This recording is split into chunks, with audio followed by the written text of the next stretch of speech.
Jadi saudara-saudara tidak perlu terganggu dengan apa yang dikatakan oleh pengkhotbah kondang Cakir Naik yang mengatakan, jikalau Alkitab sendiri menyebut Yesus Rasul, mengapa orang Kristen menuhankan dia? Nah ini saya kira ungkapan seperti ini adalah memandang kekristenan dari perspektif ya Islam. Dan perspektif Islam tentu tidak bisa berlaku bagi iman yang jauh lebih tua dan memiliki dokumen-dokumen yang jelas lengkap, bersinambung, kontinu dari masa Taurat sampai digenapinya dengan kedatangan Kristus di dalam Injil. Jadi yang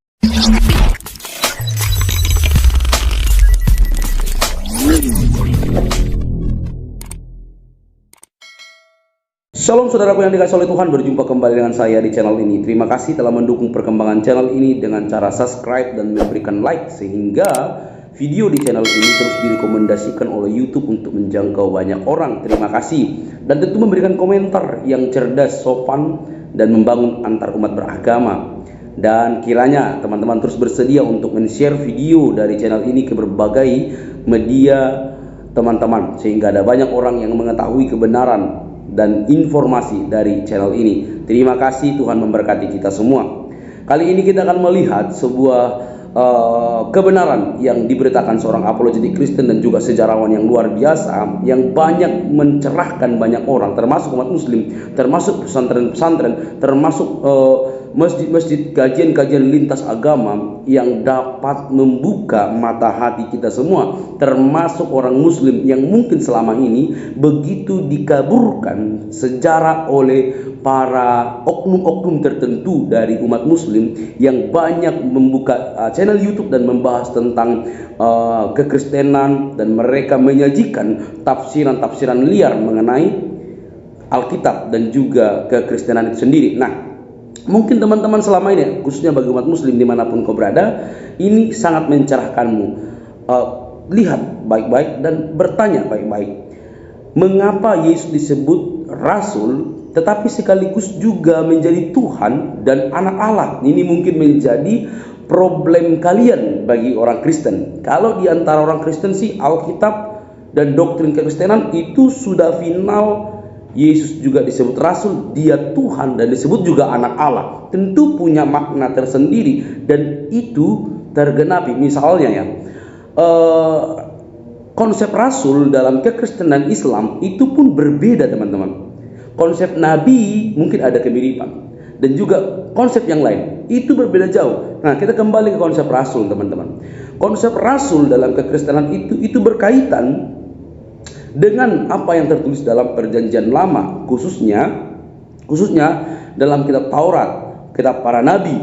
Itu semua merujuk kepada Perjanjian Baru, makanya disebut Yesus sebagai Rasul. Nanti kita akan lihat bagaimana perbedaan yang begitu gamblang konsep Rasul yang dipahami oleh umat Islam itu berbeda dengan konsep Rasul yang disematkan kepada Yesus pada umumnya. Jadi teman-teman yang dikasihi oleh Tuhan, jangan lewatkan tayangan ini karena ini sangat mencerdaskanmu. Pertanyaanmu di sini akan dijawab tuntas, tapi kamu akan tetap menjadi buta dan bodoh kalau kamu tidak memakai akalmu yang sehat untuk berpikir dan menerima kenyataan bahwa kita memang berbeda secara doktrinal, tapi masih bisa kita duduk bersama-sama. Tapi pengajaran kekristenan yang banyak dikupas oleh rekan-rekan oknum-oknum mualaf, ustadz-ustadz, itu hari ini diselesaikan dengan gamblang. Dan ini dia videonya, mari kita simak teman-teman. Shalom. Ibrani pasal 3 ayat 1 itu adalah satu-satunya teks dalam Perjanjian Baru yang menyebut Yesus sebagai Rasul.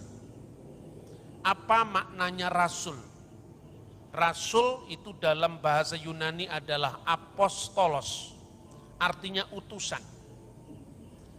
Dan kata apostolos ini merupakan terjemahan dari bahasa Ibrani Saliyah atau bahasa Aram Seliha. Banyak orang-orang yang tidak mengerti iman Kristen kemudian mempertentangkan gelar rasul ini dengan keilahian Kristus. Mereka mengatakan, kalau Yesus sendiri dalam Alkitab disebut rasul, mengapa orang Kristen menyebutnya bahkan menuhankannya Yesus sebagai anak Allah, bahkan sebagai salah satu dari Tritunggal yang Maha Esa, yaitu Bapa, Putra, dan Roh Kudus. Saudara-saudara, sekarang ini adalah era lintas agama. Dan di era ini kita didukung oleh segala macam kemudahan alat komunikasi, secara khusus di era revolusi industri yang keempat. Oleh karena itu, apa yang dahulu tidak mungkin kita capai, sekarang hanya dalam detik Anda bisa browsing atau Anda bisa googling di alat kita ini, di HP kita masing-masing ini, dengan hanya modal uang pulsa 50 atau 100 ribu, Anda bisa menjelajah dunia untuk mengunjungi perpustakaan besar dunia yang salah satunya menyimpan teks-teks asli kitab suci. Oleh karena itu, era ini tidak bisa lagi kita memaksakan paradigma kita untuk menilai orang lain. Begitu juga tidak mungkin kita dinilai dari paradigma orang atau agama lain. Yang pertama-tama ditekankan bahwa sumber kesalahpahaman antar agama-agama di Indonesia atau di seluruh dunia itu apabila kita mengukur orang lain dari sudut pandang kita. Kita pun juga tidak perlu mengintervensi tafsiran atau kitab suci dari agama orang lain. Tetapi juga adalah hak jawab kita sebagai seorang Kristen ketika Alkitab kita, ketika iman kita diintervensi oleh orang atau agama lain. Salah satu contoh yang saya sampaikan adalah tentang gelar rasul ini. Saudara-saudara, kita tahu bahwa sebenarnya Islam itu sangat menghormati Isa Al-Masih yang disebut sebagai Yesus Kristus dalam bahasa Yunani. Tetapi perspektif Islam, perspektif Yahudi, perspektif Kristen tentang satu peristilahan itu berbeda satu sama lain, meskipun kadang-kadang memakai istilah yang sama. Lebih-lebih karena baik orang Yahudi, Kristen di satu pihak dan orang Muslim itu memiliki sumber kebudayaan yang sama, yaitu kebudayaan Timur Tengah. Nah, oleh karena itu di dalam Yahudi ada istilah nabi, dalam Islam ada istilah nabi, dalam Kristen ada istilah nabi. Dalam Islam ada istilah Injil, dalam Kristen pun ada istilah Injil. Justru karena kesamaan-kesamaan istilah itu, makanya orang mencoba memahami istilah yang sama dari perspektifnya. Seperti kata rasul tadi, saudara-saudara. Berbeda misalnya hubungan antara orang Kristen dan orang Hindu, atau orang Kristen dan orang Buddha, atau orang Kristen dengan orang Konghucu. Karena agama-agama ini tidak mirip satu sama lain, maka di sana tidak ada tabrakan terminologi. Karena dalam Konghucu tidak ada istilah rasul, di dalam Buddha tidak ada istilah rasul atau nabi, yang ada misalnya Buddha atau Sakyamuni. Meskipun saudara-saudara kita ini memiliki peristilan-peristilan yang sama, tapi maknanya berbeda. Oleh karena itu, misalnya saya berikan contoh. Kalau di dalam agama Islam yang disebut nabi itu biasanya ditafsirkan begini atau dimaknai begini.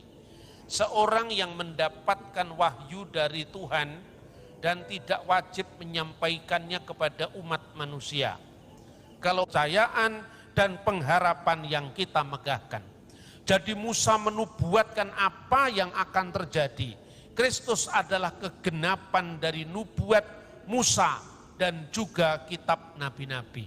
Dalam makna inilah Yesus disebut sebagai Sang Mesia. Dan orang Kristen disuruh meneladani dua teladan ini, Yang pertama, Musa yang setia di rumah Allah.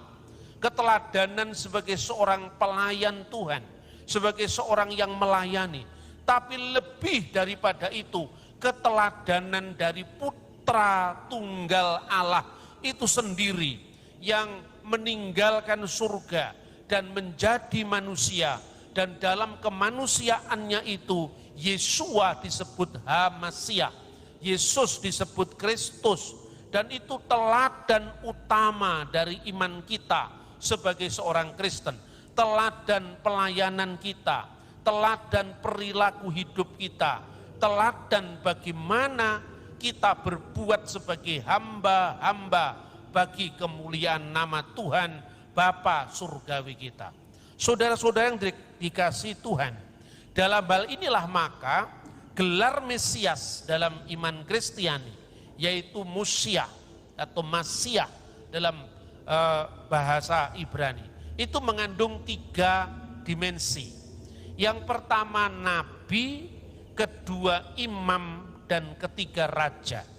Dan semuanya ini disebutkan dalam Alkitab. Misalnya Mesias sebagai nabi. Di dalam kitab Ulangan pasal 18 ayat 15 disebutkan, Nabi Miherbeka Meaheka Kamoni Yakim Adonai Eloheka Alau Tismaun. Seorang nabi di tengah-tengahmu, artinya di tengah-tengah Israel, tidak di luar Israel. Meaheka, di antara saudaramu. Kamuni, yang seperti aku, seperti Musa. Yakim Adonai, akan dibangkitkan oleh Tuhan, Adonai Eloheka, Allah sembahanmu, Alau Tismaun. Dialah yang seharusnya kamu dengarkan. Di tengah-tengahmu artinya di tengah-tengah Bani Israel, tidak di luar Israel. Karena ada banyak orang yang menyalahpahami nubuat ini. Katanya nabi ini bukan nabi dari kalangan Israel, karena saudara Israel yang diidentikan dengan Iska itu adalah Ismail. Maka nabi ini di antara saudaramu berarti saudaranya Iska, yaitu keturunan Ismail. Ini tafsiran yang tidak berdasar. Mengapa? Karena yang disebut Israel itu bukan Ishak, tapi Yakub. Dan Bani Israel itu memiliki 12 saudara. Karena itu di tengah-tengahmu, itu di tengah-tengah Bani Yakub, di tengah-tengah Bani Israel. Meaheka, di antara saudaramu, secara khusus lagi karena ayat ini berbicara kepada Mose atau kepada Musa. Sedangkan Musa dan Harun berasal dari suku Lewi. Maka Nabi Sang Mesias yang salah satu gelarnya adalah Nabi ini lahir dari saudara suku Lewi. Dan saudara suku Lewi itu adalah suku Yehuda, suku Benyamin, suku Yusuf. Karena Yesus lahir dari suku Yehuda, maka nubuat tentang nabi ini digenapi dalam Yesus Kristus. Dan nabi ini seperti Musa, Kamoni seperti aku. Bukan karena kesamaan Musa dengan nabi yang ditafsirkan di luar Israel itu. Musa punya anak, nabi ini punya anak. Musa punya istri, nabi ini punya istri. Itu kesamaan yang terlalu umum. Sementara kesamaan yang seperti aku ini menunjukkan tugas nabi pembebas. Dia adalah nabi Exodus, nabi yang mengeluarkan umat dari penindasan. Kalau Musa mengeluarkan umat dari penindasan di tanah Mesir, maka Kristus mengeluarkan seluruh bene Adam, seluruh umat manusia dari perbudakan dosa-dosa. Dan di dalam kitab suci, apa yang menjadi puncak dari karya Yesus itu, yaitu kebangkitannya dari orang mati, juga disebut Paskah. Seperti orang Yahudi juga menyebut pembebasan dari tanah Mesir sebagai Paskah. Paskah artinya Passover, dilewati. Dilewati oleh apa, saudara-saudara? dilewati oleh kematian. Maka di dalam Alkitab, ya di dalam kitab Taurat itu, secara khusus kitab Keluaran, ungkapan Pesah itu pertama dijumpai. Ketika Tuhan mengatakan waktu terjadinya tulah ke-10, yaitu anak-anak sulung mati. Tuhan berfirman di sana, Veraiti et hadam, dan apabila aku melihat tanda darah itu, uvesakti, maka aku akan lewat, akan pesah alaihem, di antara mereka. Maka rumah-rumah yang ada tanda darah anak domba, maut melewati rumah itu dan orang terbebas dari kematian. Sama seperti itu pula Nabi yang akan datang, bahwa siapa yang percaya kepadanya tidak binasa, melainkan memperoleh hidup yang kekal. Itulah makna gelar Mesias sebagai Nabi. Jadi dia yang adalah anak Allah, rela meninggalkan tahtanya yang di surga, lalu menjadi pelayan, menjadi seperti Musa yang melayani setia di rumahnya, meskipun dia adalah putra Allah, penguasa segala sesuatu. Ini yang menjadi teladan dari pelayanan kita, yaitu kerendahan hati dan ketaatan kepada perintah dari Bapa Surgawi. Matra yang kedua dari gelar Mesias itu adalah Raja. Dan itu disebutkan di dalam Mazmur pasal 110 ayat 1. Di mana Mazmur itu diidentikan dengan Mazmur Daud. Le David Mismor. Mismor dari Daud. Ayatnya berbunyi Neum Hashem Ladoni Seflimini. Firman Tuhan kepada Tuanku. Siapakah yang disebut Tuanku? Adonai atau Tuan segala Tuan, itu adalah Tuhan. Ini yang oleh Midrash Tehillim, tafsiran para rabi Yahudi juga disepakati. Yang disebut Adonai itu adalah Raja Mesias yang akan datang. Sekalipun orang Yahudi tidak menerima Kristus sebagai Mesias, tetapi harapan Mesiasnya ke depan sama, bahwa Mesias akan digelari Adonai atau My Lord. Duduklah kamu di sebelah kananku. Artinya apa? Di dalam bait suci di zaman Raja Daud, saudara-saudara, ada 3 ruangan. Yang pertama ruangan Maha Kudus, kedua adalah ruangan kudus, dan yang ketiga adalah halaman. Di ruangan Maha Kudus itulah sebelah kanannya takhta Daud. Jadi artinya ini Mazmur kerajaan. Maka dikatakan Seflimini, duduklah di sebelah kananku, artinya duduk di sebelah kanan ruang Maha Kudus itu adalah takhta Daud. Karena Mazmur kerajaan itu berbicara keturunan Daud yang nanti akan menjadi raja segala raja.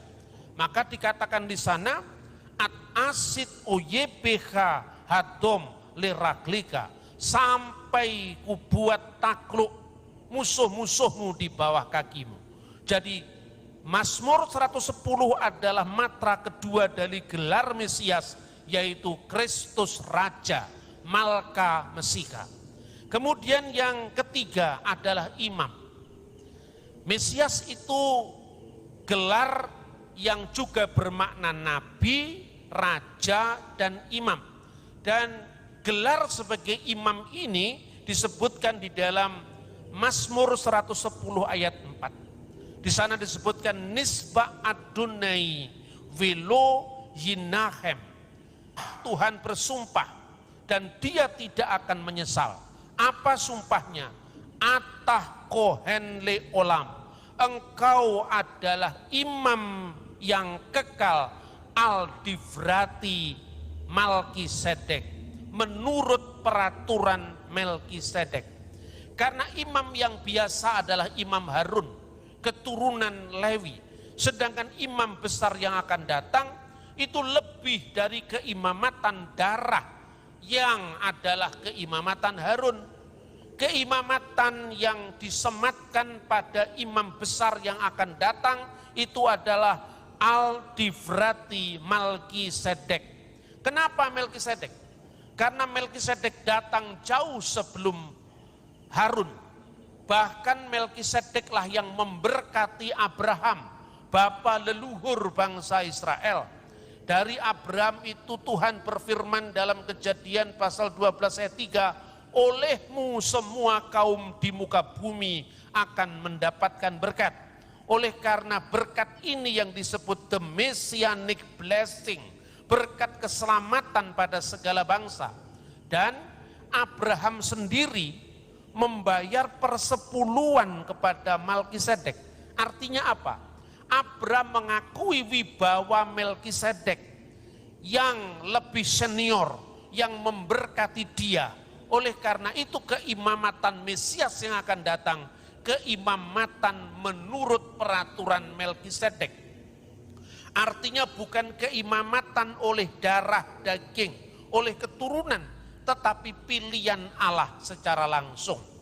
Nah, di dalam konteks keimamatan inilah saudara-saudara, maka imam besar disebut apostolos, maka imam besar disebut rasul, maka imam besar disebut saliyah. Jadi di sini rasul bukan menurut definisi Islam, tetapi rasul dalam definisi Yahudi Kristen menurut kitab Taurat, kitab nabi-nabi, dan yang akhirnya digenapi di dalam Injil Yesus Kristus. Itulah makna kerasulan bagi Al-Masih. Jadi saudara-saudara tidak perlu terganggu dengan apa yang dikatakan oleh pengkhotbah kondang Zakir Naik yang mengatakan, jikalau Alkitab sendiri menyebut Yesus Rasul, mengapa orang Kristen menuhankan dia? Nah, ini saya kira ungkapan seperti ini adalah memandang kekristenan dari perspektif ya Islam, dan perspektif Islam tentu tidak bisa berlaku bagi iman yang jauh lebih tua dan memiliki dokumen-dokumen yang jelas lengkap, bersinambung, kontinu dari masa Taurat sampai digenapinya dengan kedatangan Kristus di dalam Injil. Jadi yang terakhir, jika ditanya kepada seorang Kristen, apa makna rasul dan apa akar dari gelar rasul ini dalam iman Kristen?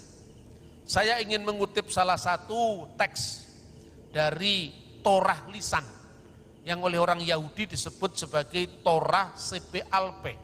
Torah lisan ini biasanya disebut Talmud ya. Saya mengutip Talmud bukan menyamakan kekristenan dan Yudaisme, tetapi saya ingin menegaskan bahwa Yahudi dan Kristen memiliki akar yang sama. Bukan sekedar Paskahnya sama-sama bermakna keluaran dari tanah Mesir bagi orang Yahudi, dan keluaran umat manusia dari segala dosa-dosa dalam iman Kristen, tetapi juga sampai kepada peristilahan simbol. Misalnya Paskah Yahudi itu memiliki simbol roti dengan anggur. Ketika memecah-mecahkan roti, orang Yahudi mengatakan dalam seder HaPesach, halakma anea diakalu afaktana bi'ar amisrayim. Inilah roti sengsara yang dimakan oleh nenek moyang kita di Mesir. Orang Kristen pun ketika Kristus, kita membaca dalam Alkitab, ketika Yesus mengadakan perjamuan malam, dia juga menggunakan simbol yang sama, yaitu roti yang dipecah-pecahkan. Tetapi Yesus tidak pernah mengatakan inilah roti sengsara yang dimakan oleh nenek moyang kita di Mesir. Tapi dia mengatakan inilah tubuhku yang dipecah-pecahkan. Artinya Kristus menyadari bahwa dirinya adalah penggenapan dari perjanjian lama, secara khusus adalah Paskah Yahudi. Nah, saudara-saudara, yang terakhir tentang rasul itu ada kesinambungan ya. Pertama begini, kalau dalam Alkitab muridnya Yesus itu 12, itu bukan kebetulan. Kalau di dalam Injil Lukas pasal 10, Yesus memilih 70 murid setelah 12 muridnya, itu juga bukan kebetulan. Karena apa? Karena itu pola penggenapan Taurat, di mana bangsa Israel terdiri dari 12 suku. Dan ketika di dalam pelayanan, 12 suku itu diwakili lagi oleh apa yang dinamakan skenim, yaitu tua-tua Israel yang jumlahnya 70 orang. Nah, oleh karena itu ada kesinambungan di dalam tugas pelayanan. Maka di dalam traktat Pirkei Avot 1, ini bagian dari Torah lisan Yahudi, dikatakan Moshe kibel Torah misinai. Musa telah menerima Taurat dari Sinai. Umis sarah li Yosua, lalu memberikannya kepada Yosua.